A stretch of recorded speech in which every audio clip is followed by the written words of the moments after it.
Hello বন্ধুরা, আজকে চলে এসেছি উত্তরবঙ্গের সবচেয়ে বড় বিনোদন কেন্দ্র রংপুর চিড়িয়াখানায়। আজকের এই ভিডিওতে দেখব রংপুর চিড়িয়াখানার নতুন অতিথি বাঘের বাচ্চা রাজা ও রানীকে, আর থাকছে বিশাল জলহস্তি এবং পুরো চিড়িয়াখানার ভিতরটা।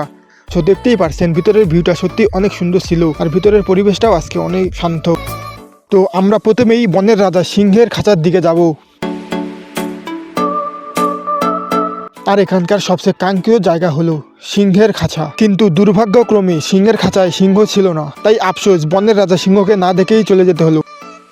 কিন্তু তাতে কি, তার পাশেই রয়েছে রোমিও জুলিয়েটের দুই ছানা রাজা ও রানী। তো চলুন তাদের সাথে দেখা করা যাক। তো দেখতেই পাচ্ছি রাজা রানী ঘুম থেকে উঠেই মর্নিং ওয়াক করা শুরু করে দিয়েছে, আর এইদিকে তো মর্নিং ওয়াক শেষে একজন ব্রেকফাস্ট করতেও শুরু করে দিয়েছে। আর এই হলো রংপুর চিড়িয়াখানার নতুন অতিথি রোমিও জুলিয়েটের ছানা রাজা ও রানী। এখানে সবার আকর্ষণ।